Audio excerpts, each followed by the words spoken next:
University. On this occasion, I'd like to invite the guests of honor to take their reserved seats.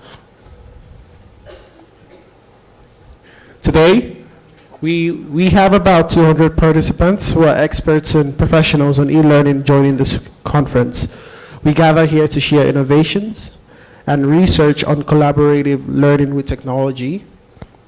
At this event, we wish to generate open discussions on its future development and hope to be able to enhance knowledge building on e-learning for the Asian region at large. To begin with, I'd like to invite Dr. Miranda Lau, the Vice President, Administration and Business of the Hong Kong Polytechnic University, to deliver an opening speech for this conference. Dr. Lau, please.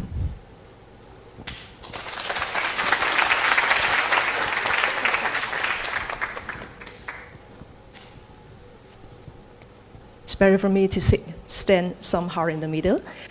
Distinguished guests, colleagues and friends, ladies and gentlemen, good morning. Good morning.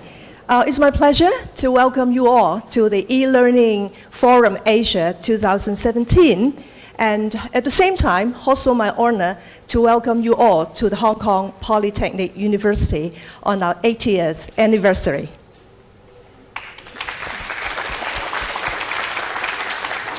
Once again, warm welcome to all of you.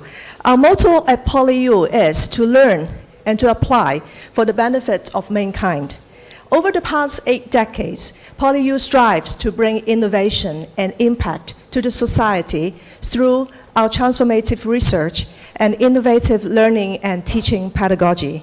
With nurturing a conducive learning environment as part of our strategic plan, our university has been continuously upgrading our campus and IT infrastructure, such as the venue today here.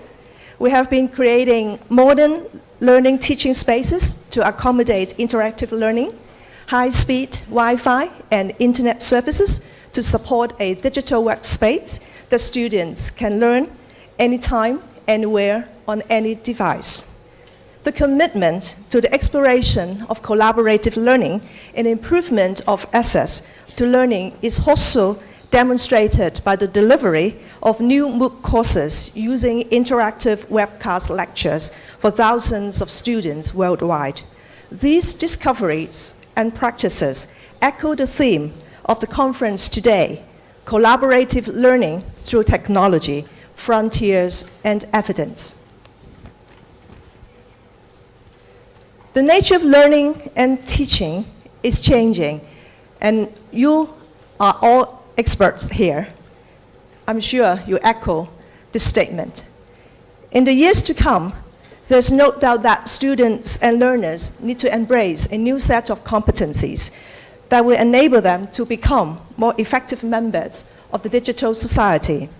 Therefore, it is the responsibility of the institutions and teachers to better leverage technology to enhance the learning experience of students, extend quality discussions on learning matters beyond class, and to monitor and assess learning progress and outcomes in innovative and collaborative ways.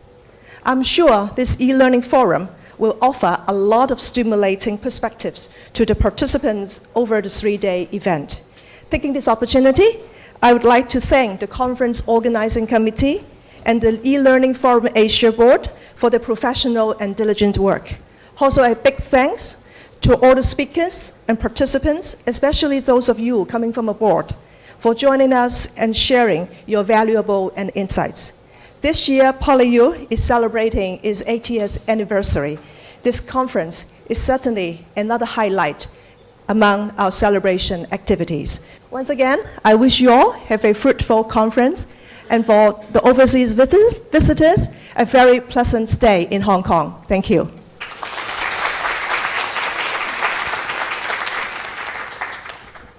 Thank you, Dr. Liu. Please remain on stage. Sorry, Dr. Liu. We have a souvenir to present, yeah. Professor Chetwyn Chan, Associate President, Learning and Teaching of the Hong Kong Polytechnic University, would like to present a souvenir to you. Thanks so much. This is for ladies. Wow. So nice. Thank you.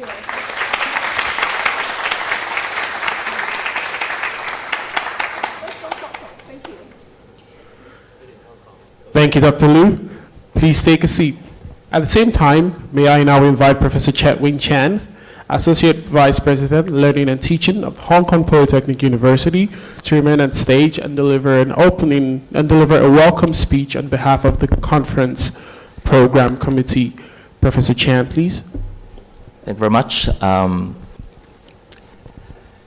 Good morning, everyone. It is my great pleasure welcoming you in a capacity as the co-chair of this year's forum. As mentioned by Dr. Liu, our university's strategic plan, or our strategy, is to enable our students to learn in a way, moving away from conventional pedagogy, but more into active learning, interactive learning, and collaborative learning. So we can't deny that technology and also e-learning is the way forward. So this forum is the best, at least in Asia. I know there are a few around the world, but at least in Asia, to gather together researchers, teachers, practitioners, to share your experiences and also your expertise, so that we will be able to develop further in this area so as to benefit the higher education sector as a whole. Our university is a strong advocate of quality teaching and learning through the use of frontiers of teaching learning technology. And I'm pleased to share with you that our effort and thus achievement has been well recognized in Hong Kong and beyond. To support new initiatives in learning, e-learning in particular, and other educational innovations, and of course, thanks Dr. Liu as Vice President. Her support is so important. Why? Because the resource, including money and also space, is under her control. So without her support, we wouldn't be able to have these type of lecture theater. But mind you though, we like this lecture theater is huge. But also, as you know, this would not be the best venue for interactive teaching and learning. So I don't know when that we will be able to renovate this venue so as to facilitate interactive learning and teaching. So let's see. So in front of Dr. Liu, I think it's very important to send her this message. Now, in the past 6 years, our university, together with University Grant Council, actually they've got regular funding to our university, funded about 80 teaching development and research projects, which inform effectiveness of different pedagogical approaches and technological platforms. And according to University Grant Committee, which funds majority of the public universities in Hong Kong, PolyU actually had the highest number of faculty members, and also others participated in teaching development projects. And I'm sure you know, in higher education sector, is always the dilemma between teaching and research. So getting faculty members engaged in all these teaching development activities actually is not easy. So our university has done quite a bit in terms of emphasizing both aspects, and I'm sure that in your capacity at your university or your institution, you will do the same to encourage and also to make sure our faculty members would put equal emphasis on teaching and also research. Now, since 2012, our effort has been extended to cross-institutional projects on education innovations. And we're very thankful to our partners, the different institutions. I know there are quite a few, but particularly I'd like to thank Dr. Eva Wong, She is from Baptist University of Hong Kong, and Eva has been very, very supportive, particularly at the time when I just assumed my position 5 years ago. She sort of just pointed me to the right direction of what to do. So thank you, Eva. And also, of course, because of her, who brought us to this eFLA platform. And Kevin, Dr. Kevin Chan, is the one behind all the work to get this forum to Hong Kong and also the PolyU. So that's what's come up today with this important event. Now, in the most recent round of bidding for the Hong Kong sector-wide teaching and learning grant, actually they just announced it a few days ago, and I'm excited to share with you that PolyU has been awarded 8 large-scale projects, and the amount of funding awarded to around 80 million Hong Kong dollars, constituting about 1/3 of the total funding available for bidding. Of course, we are very thankful for having this money, and this money we need to use it to complete all these projects in 3 years. So $80 million actually is to me is a lot of money, but getting them is not easy, but spending them also is not easy in terms of we make sure that it's value for money. So our university has already set up a steering committee to make sure that we will spend the money in a very good way, and also to produce what we promised to produce, and also to benefit the Hong Kong-wide sector in terms of learning and teaching. So we are very proud of the scholarship of teaching and learning among our faculty members and the quality of their proposals. PolyU recognized the impact of MOOCs, and actually Dr. Lu alluded to that. And since joining edX in 2014, we have launched a total of 11 MOOCs, which have attracted about 200,000 learners from all over the world. More importantly, the launch of these courses has provided the opportunity for our on-campus students to learn with the global learners during the semester. And also, I want to mention that actually, for this time, we invite researchers and also practitioners from the University of Illinois at Urbana-Champaign, and according to my visit to them 3 years ago, I know that they launch a lot more MOOC subjects, MOOC courses, and attract a lot more students. So hopefully, we'll be able to learn from their experience today and also in the next 2 days, so as to share with us how can we do our courses better, and then putting our courses on the eLearning platform, and then benefit students or learners from the rest of the world. And I also like to mention our university just launched the first edX MicroMasters, hosted by the University's School of Hotel and Tourism Management, and we regard that as our signature initiative in this year. So again, we will make sure that these MicroMaster will form a new model of informal learning to formal learning, credit transfer, and quality assurance. So there's a lot of work that we need to learn through this process. I would like to take this opportunity to thank the organizing committee and its subcommittee and the conference secretariat for putting this meeting together. And more importantly, I thank all of you for participating in this forum, because I think exchanges and also synergizing knowledge and also expertise is the most important, because the higher education sector actually is facing a lot of challenges these days, because our learners have kept on telling us that they are not satisfied with the way that we deliver the knowledge to them.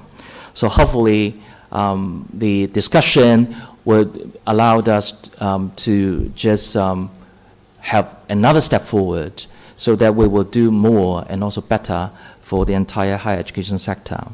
For the overseas delegates, it's good that the weather is not too hot. Actually, a few days ago, it's very hot. It was very hot, and also typhoon and everything. So hopefully the weather will become better. So I hope that you will enjoy your stay in Hong Kong. And to close, I wish you all have very fruitful exchange and also enjoyable time. So thank you very much.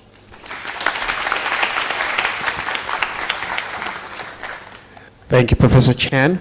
Before we kick off this conference, let's take some photos to capture this important moment. May I invite all the honorable guests, speakers, and organizing committee members to move to the front of the stage for photo taking. Please.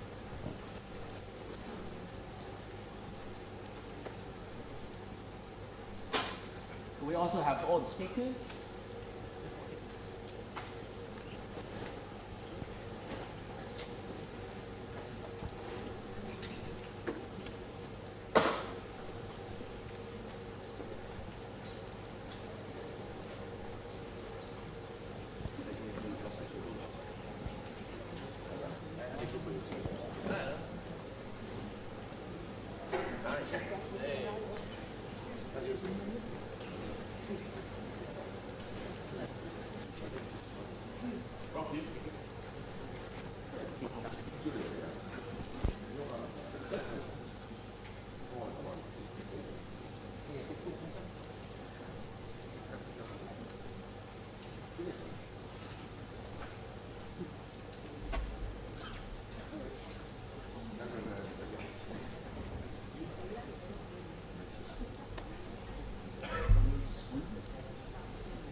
Now, we'll take another photo with all of us from the audience.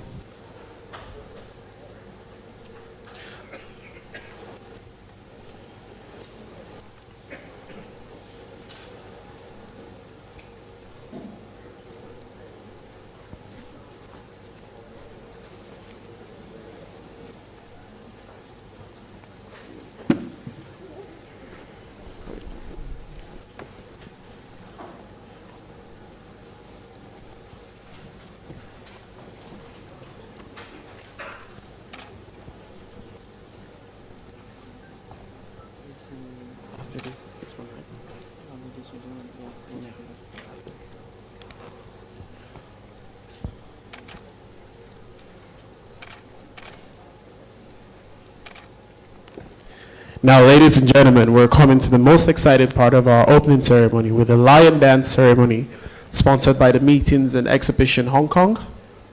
Lion Dance is a form of traditional dance not only for Chinese New Year celebration, it is also performed during special occasions to bring luck and blessings in Chinese culture.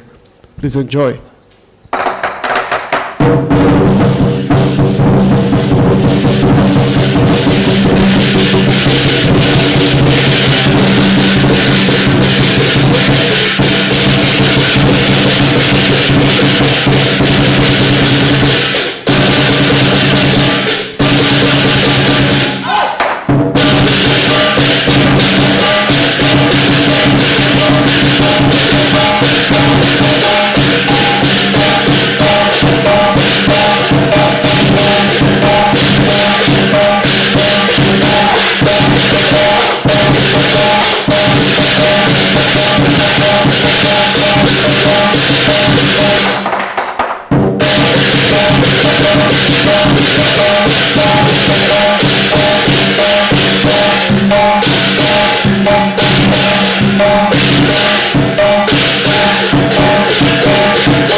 Whoa, did you guys enjoy that? Thank you, ladies and gentlemen. This is now the end of the opening ceremony. I'm thankful to all the guests and honors, and I'm thankful to all the guests of honors and participants of this ceremony. We'll now start this program by having two keynote speakers and two keynote sessions as well too. Our first keynote speaker is Dr. Adam Fein from the University of Illinois at Urbana-Champaign. Dr. Fein is the Assistant Provost for Educational Innovation at the Office of the Provost in UIUC. UIUC is a leading institution advocating e-learning in the United States. He is going to be sharing with us his presentation titled Institutional Strategy for Support and Collaborative E-Learning. Dr. Fein, please.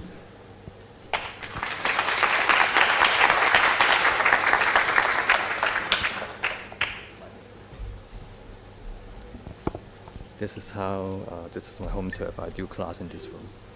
So I know when to dim the light and when to light it up so that people won't fall asleep. Can I use the this mic? Yeah, you can use the mic. So this one is your most updated one. That's right. Is there a clicker to advance slides? You mean the remote? Yeah, I can get you one, but it would take me 1 minute. I can use this.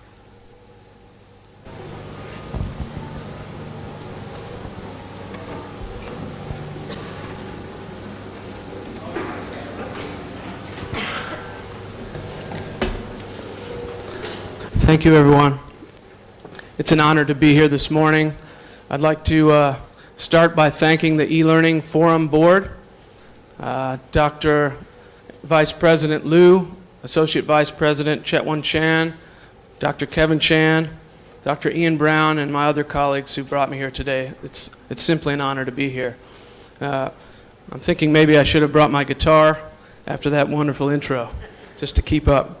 So I'm really honored to be here this morning to talk to you. So I hope some of us get to interact throughout the next couple of days, but let me tell you just a little bit more about me. So I'm a father, I'm a husband, I'm a musician. I wasn't joking about the guitar. This is a picture of me performing in Chicago, Illinois. And this is, it's important to have things outside of education to inspire us, right? But today I'm here to talk to you as my position at the University of Illinois as Assistant Provost for Educational Innovation. I've been at the University of Illinois for 16 years. As I mentioned, I'm currently in the Provost office. I've been there for about 8 months now, not a long time, but I've been working in the area of online education and e-learning for the entirety of my time at Illinois. Prior to my time in the Provost office, I spent 4 years as the Associate Director for the Center for Innovation in Teaching and Learning, where I had the pleasure of working with my colleagues Robert and Shilan, who are here today as well.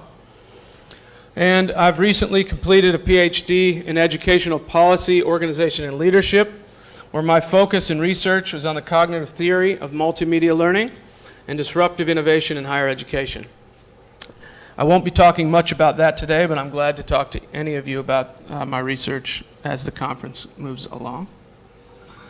A shorter version of what my job looks like is this, and that's me there. And I always tell people that if someone's not upset with me or I'm not in trouble, then I shouldn't have innovation in my title. A lot of what I do is helping rewrite policies and moving the institution forward for education in the 21st century. We heard Dr. Chetwyn Chan say that the same is true at the University of Illinois. We need to do better for our students as the world is changing.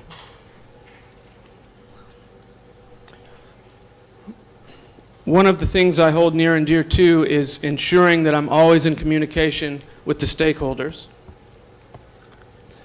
And for us, these are the students. So here's a picture of some of our students on our quad. In fact, this year I'm starting a new Provost's Innovation Advisory Board so I can speak more directly to our students. That's such a key in everything you do, including e-learning and collaborative learning.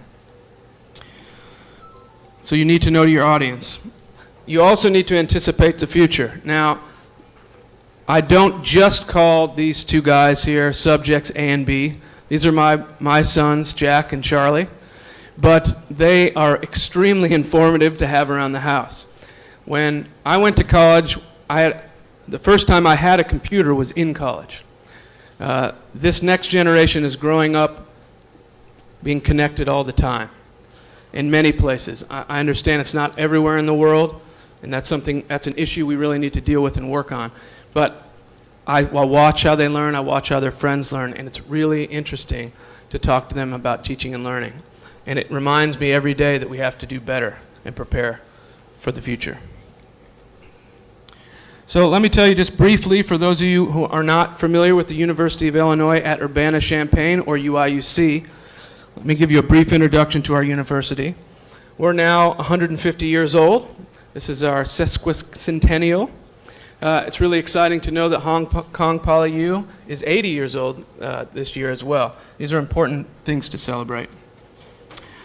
Illinois has many amazing stories to tell.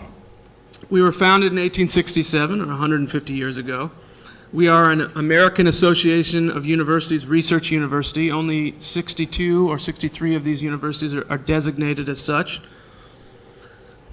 25 Pulitzer Prizes from our university. We're currently ranked as the number 11 public university in the United States. We have 44,000 students, about 32,000 undergrads and 12,000 graduate students. And this is across 14 academic colleges.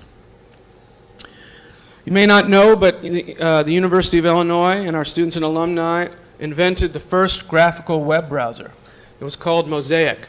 And shortly thereafter, and that was from our National Center for Supercomputing Applications, which still has a huge building on campus.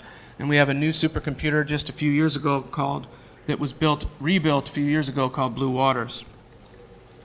This soon became the first commercial browser, Netscape. Many of you may have used Netscape along with Internet Explorer in the early days. This was started by Mark Andreessen, who now runs one of Silicon Valley's most important venture capital firms, Andreessen Horowitz. Have you ever paid for anything online? You've probably used Max Levichin's site, PayPal.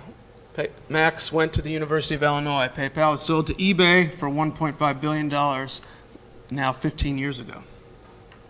Many other world-changing companies have been started by our students and graduates. Here are just a few. In fact, I didn't even know all of these when I was doing research for this talk and was impressed myself. It's wonderful to be in such good company. So now I'd like to tell you a little bit more about the online and innovative work we're doing at Illinois. I'll start with a preview and then we'll get into some three specific initiatives. So you might ask, why would a 150-year-old university even do online education? And it's true. Every year we welcome about 7,000 new students to campus, and particularly in our part of the United States, but I would say all over the United States and certainly globally too, we're pretty well known. But have you ever seen winter in Illinois? I jest. So the truth is we have a long history of innovating in collaborative learning. Our first online degree was offered in 1996 in information science, and a year before that we started putting mathematics courses online called NetMath. And we were the first land-grant university to partner with Coursera and offer a MOOC. And I'll talk much more about our MOOC activity. I'm highly involved with that at our university. We have 36 degree programs online, 35 graduate, 1 undergrad, 42 certificates fully online, 39 graduate, and 3 undergrad. In last academic year, 2016, we had over 42,000 enrollments in Illinois online courses, and that includes our graduate master's degree that I just shared, our summer and winter term online initiatives that are largely for our residential students. Over 20,000 students took an online course at an average about 2 per student. 6,500 of these were international students, and we brought in over $23 million in tuition revenue. Actually, this academic year, it's going to be over $27 million. Our MOOC activity, I mentioned just a general snapshot here, is also represented across a variety of offerings. We now actually, this slide is already outdated, it's moving fast. We now have over 80 MOOCs.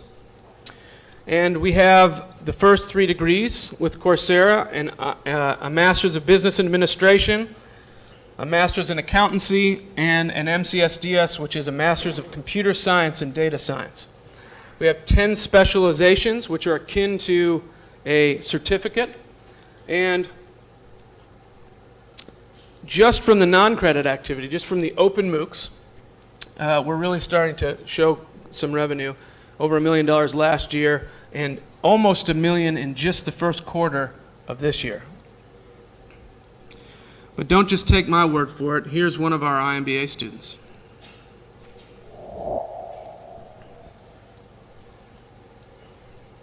Since June, I have probably made 3 or 4 really good friends in the program. I never feel like there's not someone to work with. Anytime I want to talk about homework or review concepts, get ready for an assignment, even if we're not teamed up together, we still come back together and cross-check what our teams did to see if we're all on the same page. It's really great to have that network of colleagues out there that you can turn to if you're feeling confused about something, because at the end of the day, there's one faculty member and however many hundred of us out there, but we can come together and solve problems together, which is great. Great. Thank you. Simply put, our online efforts are broadening opportunities. So we have an extremely popular course on our campus. It's called Political Science 244. And it's popular because in the summers, Dr. Robert Parr takes the students to Yellowstone National Park. It's one of the most beautiful places in the United States. But as you can imagine, students with physical limitations and or students with financial challenges cannot go to this course. So about 5 years ago, we started thinking through this. How can we bring students who can't go to Yellowstone to the park? Well, about 5 or 6 years ago, we started to put some of this material online. And that was a start. Largely text-based, some graphics, but didn't really give the full experience of what Yellowstone was like. So now, yet a year and a half ago, we endeavored to put more of it online, and I want to show you what that looks like now. All of these things start to decompose. As they decompose, they return This is in Yellowstone. to the soil. All those nutrients from the ancient lake bed then provide nutrients that are really important for the Hayden and Lamar valleys. That's why these are rich grasslands, and that's why herbivores like these areas, and it's why wolves have come into these areas in order to prey on the herbivores. As part of our study of nature and nature, we'll talk more about how these species interact with one another in ecosystems at both the large scale and the small. Now let's look a little closer to Mount Washburn and examine the landscape near our feet. We can see the Yellowstone River below us, which drains from Yellowstone Lake. Near us, it digs into the ground and carves out the Grand Canyon of the Yellowstone. This is not the Grand Canyon that you know in Arizona. That's properly the Grand Canyon of the Colorado, which is similarly carved out by the Colorado River. As we look closer, in and around the canyon, you can see steam coming out of the ground in many places. That is, in fact, steam. So as you can see, this brings the student yet closer to Yellowstone Park. This was one of the highest rated courses we had this past spring. Students absolutely loved it. Of course, it's an interesting topic taught by a fabulous professor, but we started to bring the students inside Yellowstone.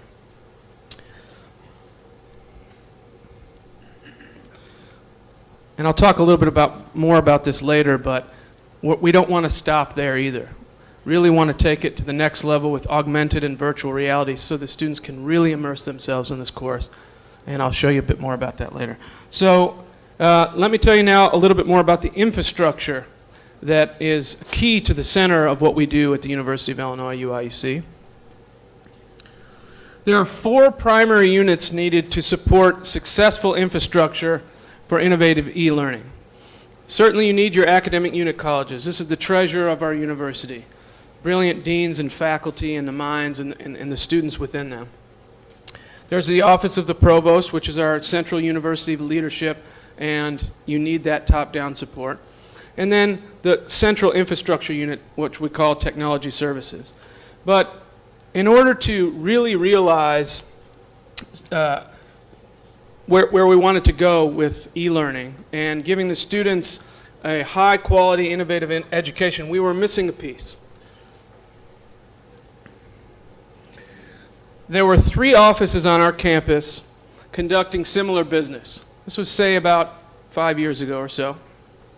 There was the Office of Online and Continuing Education, the Center for Teaching Excellence, and Academic Technology Services. It's funny, actually, I'm now realizing that the 3 representatives we have from the University of Illinois, each of us came from one of these offices. And here we are today together. So these offices they were doing faculty development, innovative online e-learning, educational technology training, online course and program design. But as you can imagine, if you were a faculty member, where would you go? Which one should you go to? If you talk to Robert, he'll tell you come to me. My team can do this. If you talk to Chetwyn, she'd tell you different. Not because we were all colleagues and friends, but of course you're going to promote your own office. Well, this was not ideal. It was confusing for faculty. And fortunately for us, our new chancellor and provost at the time supported a new idea. So yeah, these were some of the challenges, as I mentioned. So, you know, the decentralized activity wasn't not well integrated, you know, inefficiencies and problems with organizational structure. So a central office was created to alleviate these barriers and support 21st century higher education. This is the Center for Innovation in Teaching and Learning.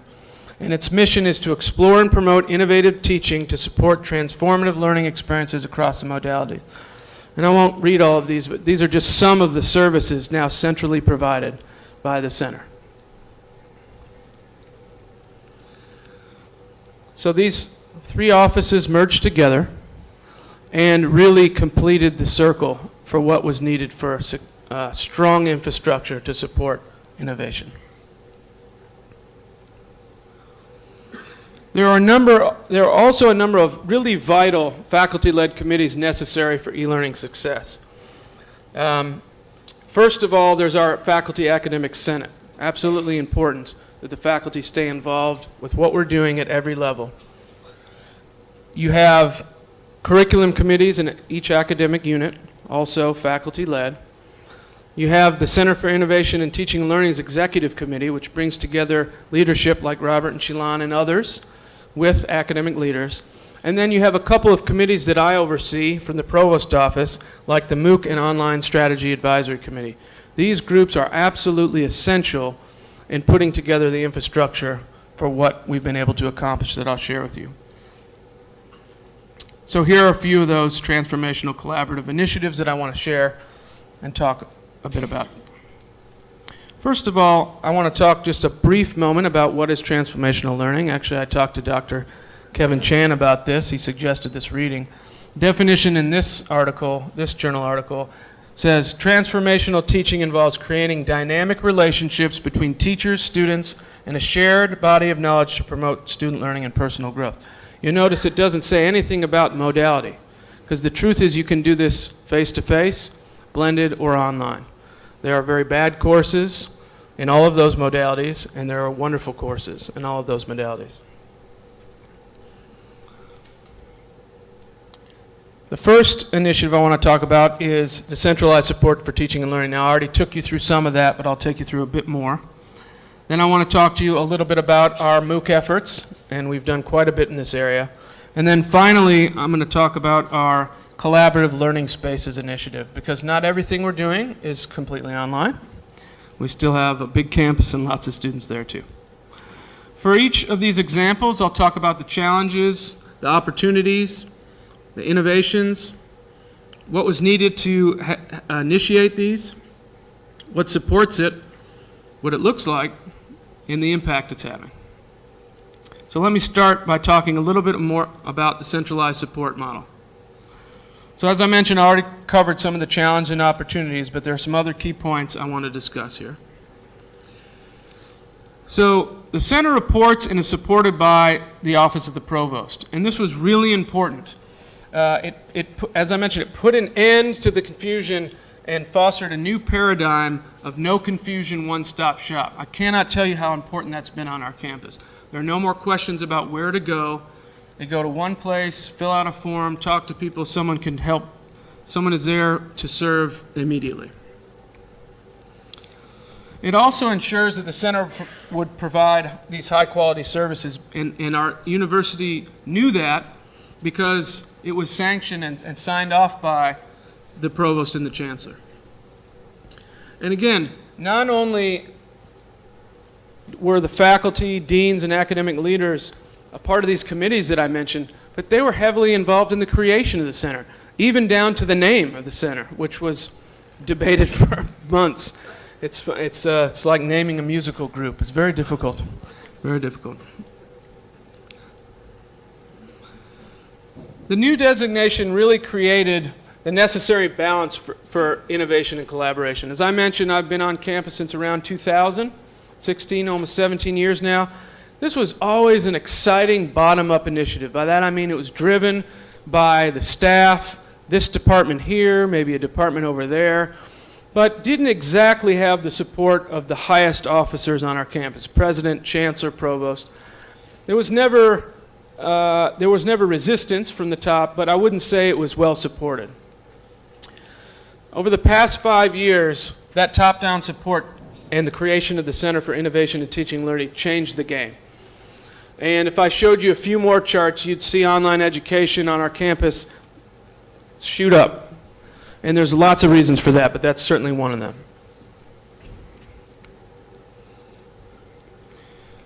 Now CITL can provide these services, and this is how simple it is.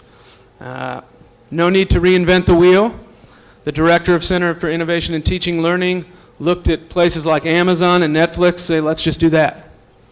Let's make it easy. I need exam scoring services. Click. I need to develop an e-text. Click. I want to develop a new online program. Click. It should be simple and easy. And we were correcting that issue, those issues here with the launch of our site a few years back. Now I'd like to talk to you a little bit about our massive open online learning education initiatives. Let me take you back about 5 years to a weekend that I think changed higher education.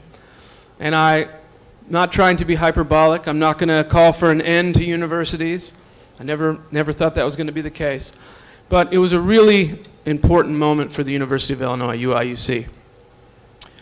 It was the summer of 2012, and it was a Thursday. And the head of our computer science department, Dr. Rob Rutenbar, was good friends with the head of the computer science department at Stanford. And recently, two of the Stanford professors, Daphne Culler and Andrew Ng, had released their course online in MOOC fashion and had 150,000 students, more students than they'd ever taught in the previous 30 years that they'd taught all these courses, take these courses. And they were very excited about the possibilities. And so Rob had an opportunity to talk to Daphne and Andrew. And after speaking with them, he said, he went right to our president and chancellor and said, we need to be a part of this. So they called Daphne up, and they were starting this company called Coursera. They had announced the first 4 university partners, and Daphne said to Rob, we would love to have the University of Illinois. In fact, we're announcing the next wave of partners on Monday. So, okay. So he says, what do I have to do to be a part of this? He said, you just need 6 courses planned out and at least the welcome videos for those, and we need to sign a contract. Well, I don't know, I won't pretend to know how it is here at Hong Kong PolyU, but contracts do not get signed over the weekend at Illinois. They often take months, sometimes longer, sometimes years, depending. But our president, our chancellor, they made it happen. Everybody worked 24 hours a day, 7 days a week, or over the weekend, I should say. Shot the videos, planned out the courses, signed the contracts, our legal counsel, everything happened, and we were announced in the second wave of Coursera partners as the first land-grant university.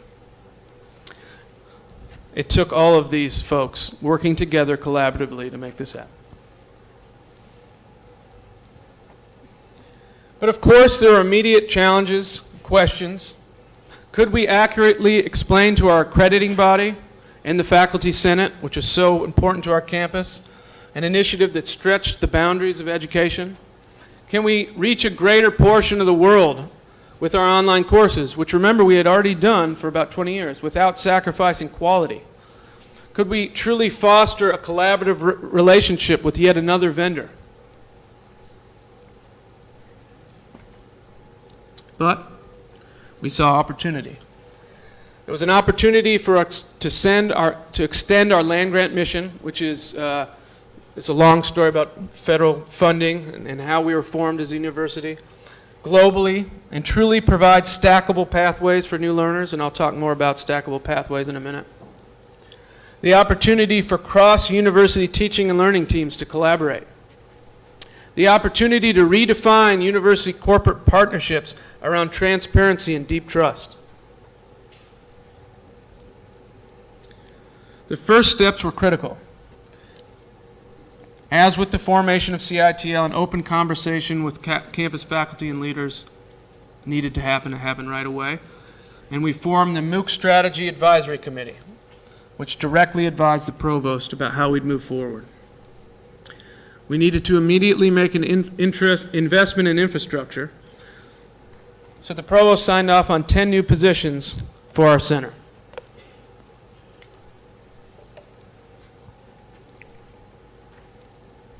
Today, our University of Illinois, UIUC, MOOC activity is reaching many different audiences.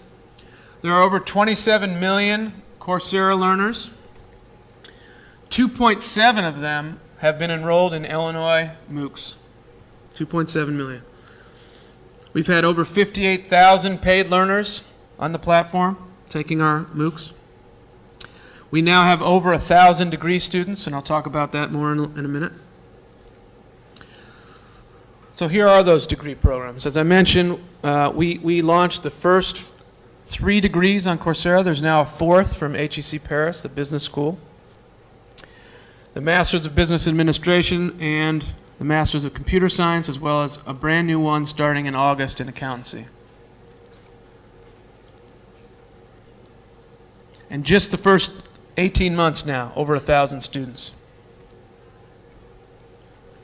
And what I'm truly proud of is that our courses are rated very high still. So we were able to hit the mark, spending 4 to 6 months developing these courses with true high quality, leading with quality first. Our IMBA, which is our oldest program at a whopping 18 months, it started in January 2006, now has students in 34 states and 36 countries. Now we've got online students all over the United States in all of our programs. But the global reach is what we're very excited about in these programs now. And these programs are truly stackable, so I want to talk about that for a second because I think this is really innovative. I think it's really innovative. You may have heard this term, stackability. I've heard it talked about for at least 5 years. I think people use it all the time, but I don't think people are able to achieve it. I don't think universities have achieved it until most recently. So here are 6 options that you can have in our IMBA. And again, I want to say this is really important. What's important to me about this is that we're not selling or providing the students more than they need. If they just need a course, have a course. If you need a certificate to advance your career, have a certificate, have a specialization. If you need the whole degree, if you want the whole degree, there's that too. And they all build on each other. So let me take you through this. Option 1 is just a free course. Audit a free course for knowledge, for personal development, professional development. No cost. Option 2, you pay around $79 US. You get a verified certificate. Still not credit, not for university credit.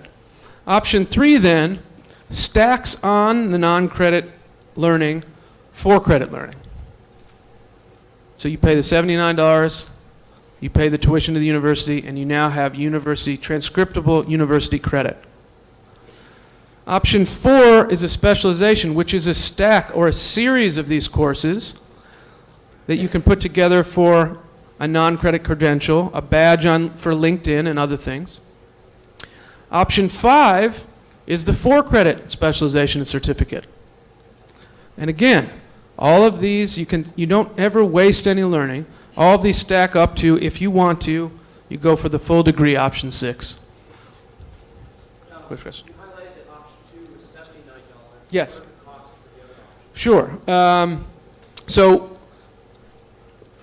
recently I was speaking with our vice provost, and we call this what we call the higher education trifecta. So think about horse racing, the trifecta. Quality, affordability, and scale. Most places are able to offer 2. We think we're doing some pretty cool things by doing 3. So, because of the scale, the cost of our IMBA is under $20,000, which is extremely competitive for the Masters of Business Administration. So, free $79, $250 per credit hour US for credit, All courses wrapped up in that, it's about $20,000 for the degree. Good question, thank you. So you can see, this is part of one of the many things that has me excited about this partnership. Now let me go back to this funnel again and talk about it a little bit more. So again, you've got the 27 million Coursera users, and I want to show you here how we're diversifying our revenue stream. Because you see, the content we're creating for the MOOCs, we don't just use it for the MOOCs. It's used across courses and programs on campus, blended learning. It's our content. Coursera is our platform provider. They do a wonderful job marketing and recruiting with us and for us, but this is our content and we can use it. So you diversify, you create the MOOC. It's not necessarily it takes some money and resources to create these courses, but we're not just using it. It's not just tied to that one course. So again, our 2.7 million learners, no credit, they don't pay for it.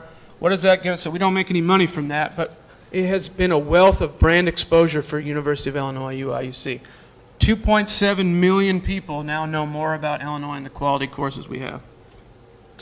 For the 58,000 paid learners, again, they pay $79 per course, and this brought in over $1 million last year, independent from the tuition we collect from the degree learners. And as I shared before, in just the first quarter of fiscal year 17, now almost $1 million. So it's on the rise. 1,000 degree students, and the projections for our degree tuition is over $10 million for this next year, just for the 3 programs. And again, as I mentioned, this also brings exciting new content for our 44,000 residential students already on campus.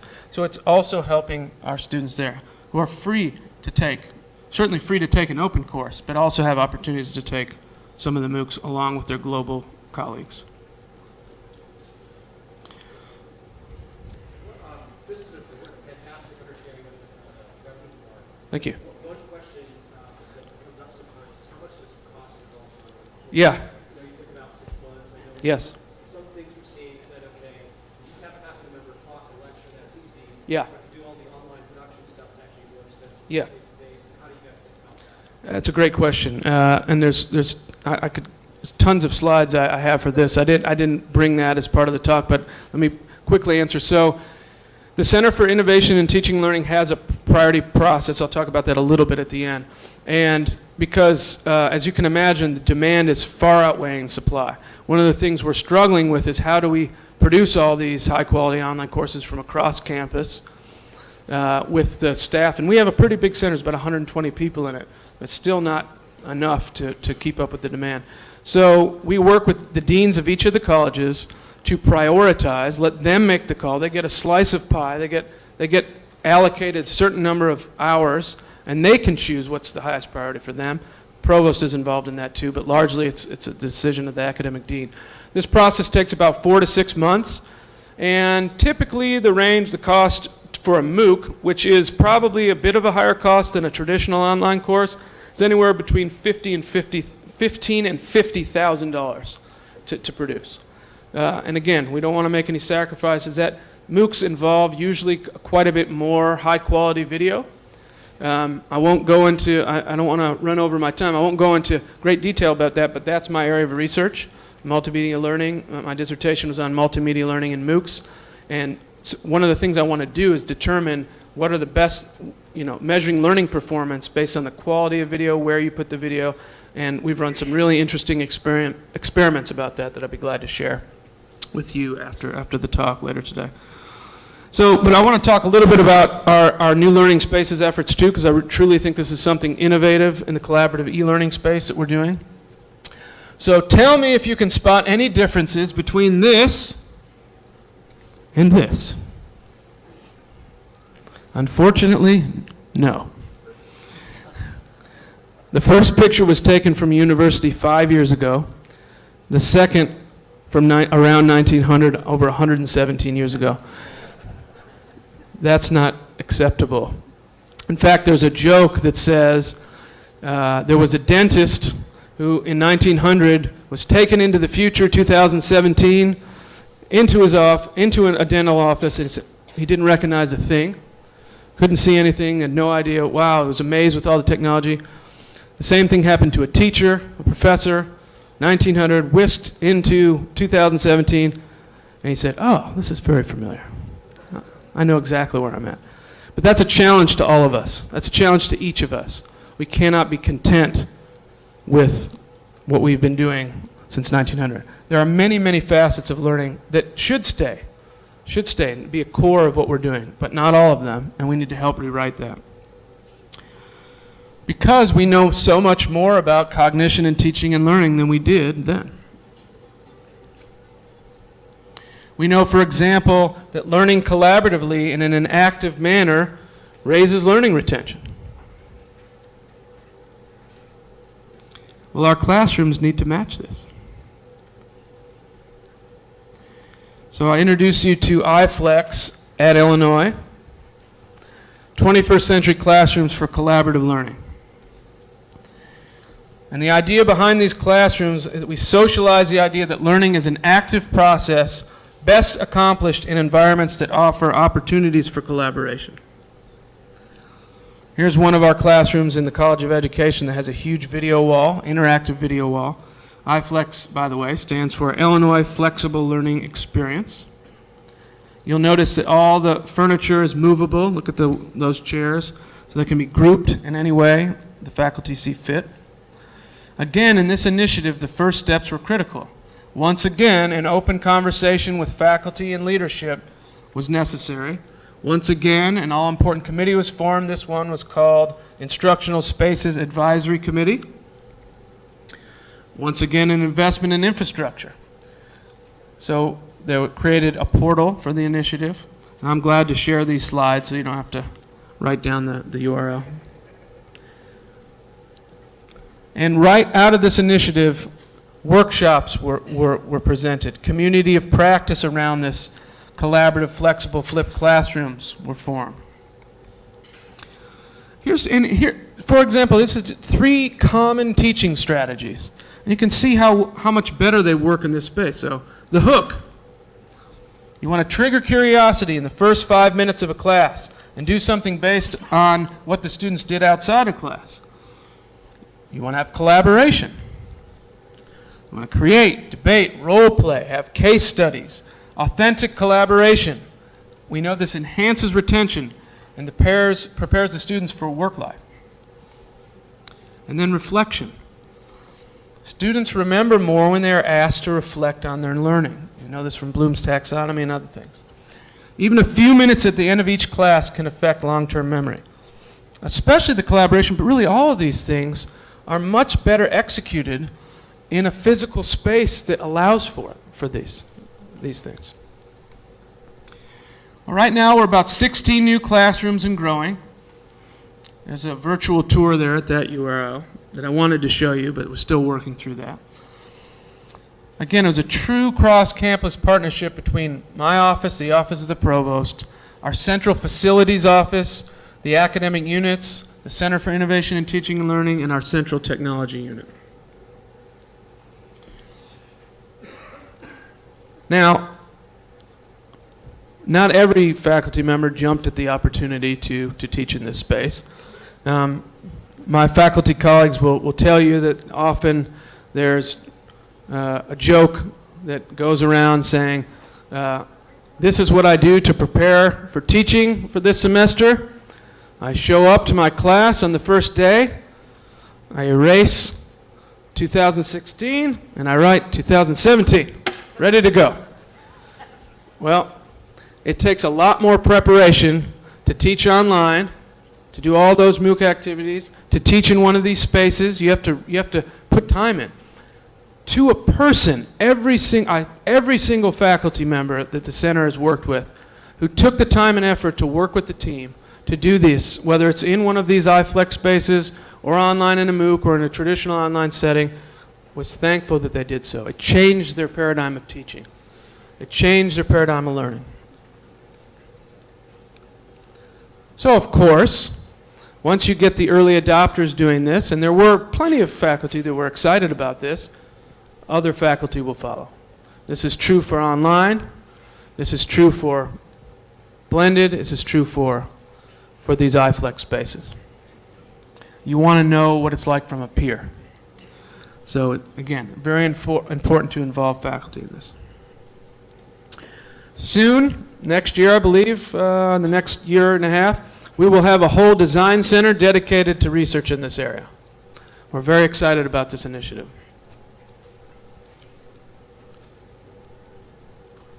So what's next? I'll wrap up now. Well, here's where I think we're headed in the next 3 years. We want to have more global partnerships. We want to continue to improve the quality and efficiency of our infrastructure and policies around collaborative e-learning.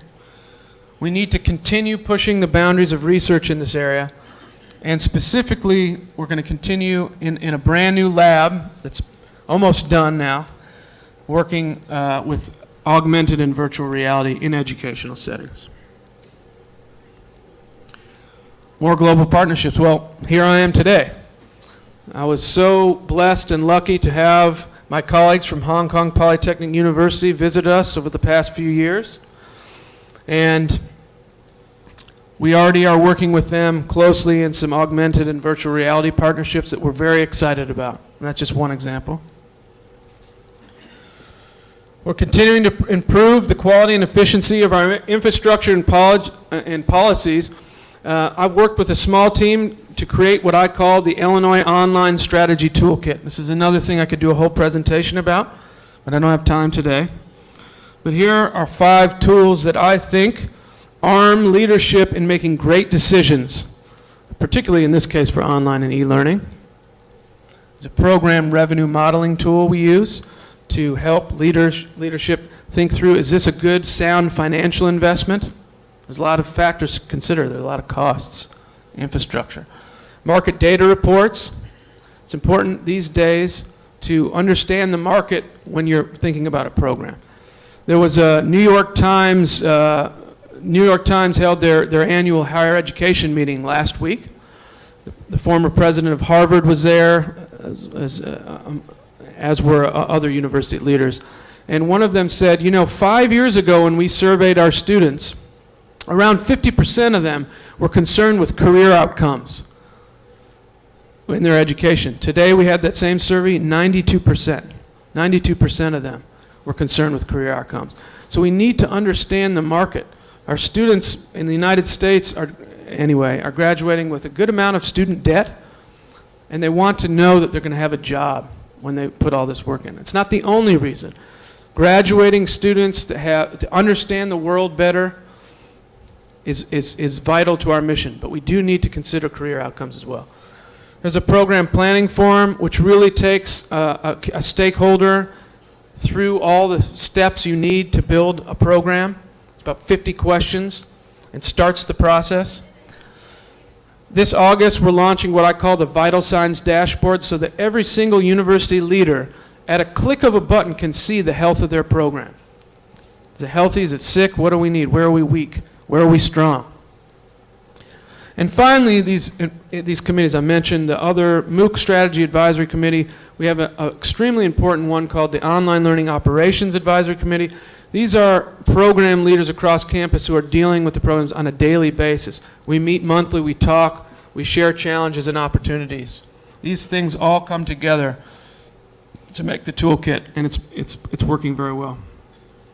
I mentioned more research on learning, my area of learning, and multimedia learning.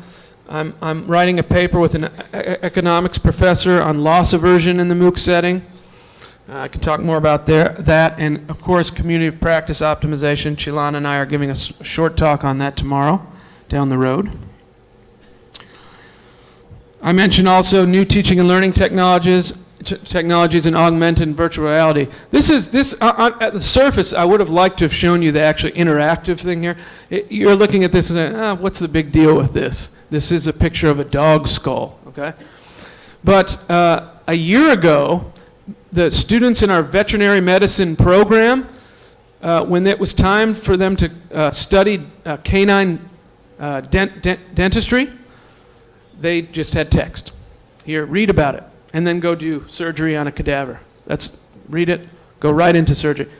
So this was not optimal, and the school approached our center about doing something better. We worked with our illustrators and design folks in the center and created this 3D model that you can move up, down, backwards, and the students were very appreciative of this. Just a small thing, but improving teaching and learning with technology. As I mentioned, we'll have a lab soon that's going to be diving deeper into augmented and virtual reality. That's a HTC Vive. We've done some early work with this, very excited about it. But really this is just the beginning. Just the beginning. I often sit and wonder about what my two boys are going to be doing when they get to university, when they get to college. It's going quite quickly. They'll be there soon. So thank you.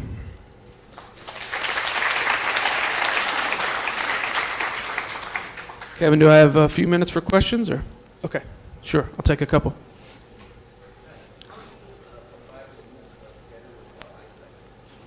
That's a great question. So the question was, how do you combine the MOOC activity with the iFlex activity? So I mentioned we produce these MOOCs, and really the globe is the audience, which includes everyone everywhere, including our own residential students. So what some of our faculty are starting to do is actually suggest that their on-ground students, their residential students, watch some of the videos that we took so much time lovingly producing, and then come to class. So it's kind of using the MOOCs to flip the classroom and dive in deeper to the topic. So that's a great example of how we're not just using MOOCs to just for a global audience, which is wonderful, but also to use it to flip the classroom. Yeah, exactly. It's a great venue for that because it's open and easy to access. We take the time, again, the production quality of the videos are high. I think maybe you noticed they were subtitled, so we make sure, of course, that they're subtitled for our students with disabilities, so it's truly for everyone everywhere. Other questions? Yep. My question, given this is a collaborative learning and technology theme, how do you incorporate the team-based part into the MOOC? I know that That's a great question. Yeah. it seems like Yeah, one of the struggles with some of the online stuff I've seen is how do you get the team part in an online setting or in a MOOC setting, for example? That's a great question. It's something we're working on all the time, but we've had a good amount of success. So some of the newer technologies, I don't know if you're familiar with Zoom. Zoom does a really nice job of, you can group people together. We also use Blackboard Collaborate to do that. In fact, Blackboard Collaborate, before it was Collaborate, it's called Illuminate. And so we've been doing group projects and group work online for 15, 20 years. I think it's getting better now that we can do a little bit more video, see faces. And so, yeah, not every course lends itself well to those, but for those that want to, we just bear down with our instructional design team and figure out how to do it. And one of the things the IMBA is doing really well, so the first MOOC-based program we did, they actually, despite the fact that we're going to have about 800 students in the program in August, their faculty actually take the time to do synchronous sessions. They call it IMBA TV, and present live to the students. Now, that's not necessarily new. We've been doing that for years. But it's not necessarily required, but almost all of our students, and again, 36 different countries make the time to go there because it's really enhancing the learning. And then during that session, sometimes they'll split out and have small group discussions. Great question. I don't know what time it is. Maybe Kevin, one more, or one more? Okay. Oh, I got one in the back. I'm sorry. I apologize. If you were generating a loss, would you still continue with the programs online? That's a great question. So let me answer that in this way. In Illinois, in the United States, we're a public university, which means some of our funding comes from the state.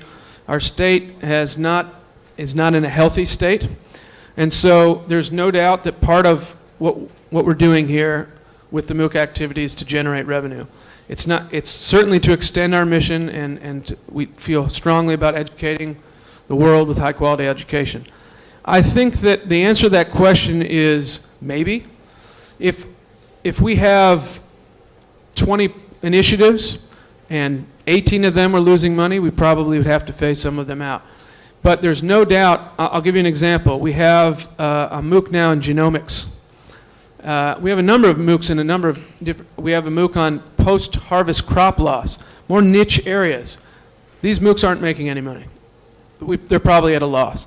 But due to the fact that we have the IMBA and a few other, we have a digital marketing specialization has been very successful. A 3D printing specialization has been very successful. We can do MOOCs and initiatives like post-harvest crop loss. We have an amazing MOOC on subsistence marketplaces, which bringing financial information to rural areas around the globe. So it's not a big money maker, but it's important in our educational mission. So that would be my answer to that. I think I'm good here, Kevin. And any more questions, or we out of time, or one last. I'll take one. There. Hi. I was just wondering whether online learning and blended learning, online learning has picked up quite well. Do you suppose blended learning will pick up as well? I do. I do think that. I think that for a couple reasons. One, and you know, I'll speak particularly about some of the challenges I see at Illinois, UIC. We are out of physical space. That's one challenge we have.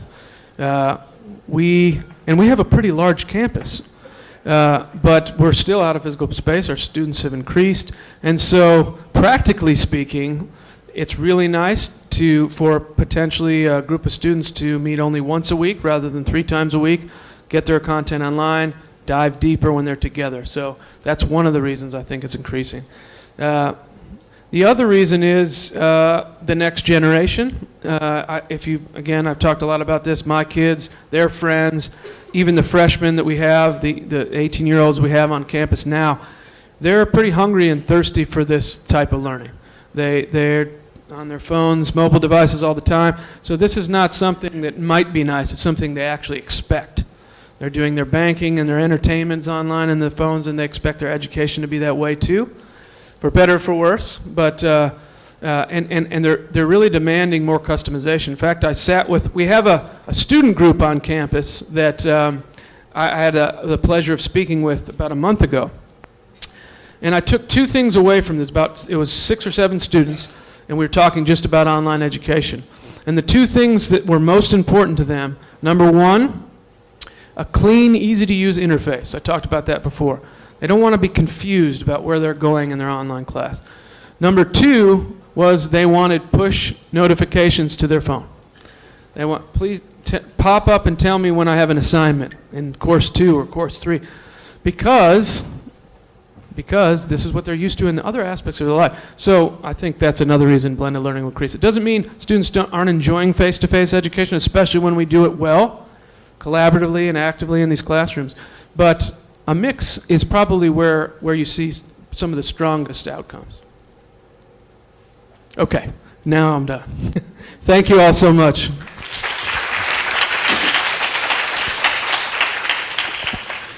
Thank you, Dr. Fein. Please remain on stage. Sorry, Dr. Fein, yeah. On behalf of the eLFA2017, Dr. Kevin Chan would present a souvenir for participation at this conference. Thank you.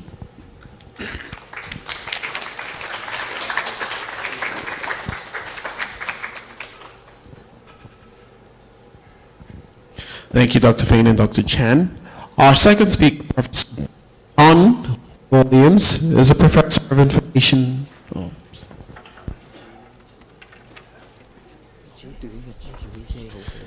Yes, our second speaker, Professor John Williams, is a professor of information at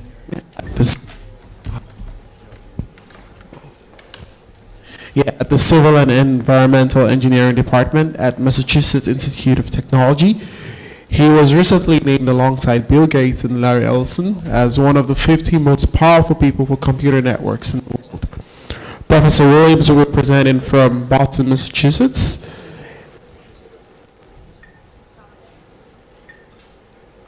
Just hold on a second while we try to organize it.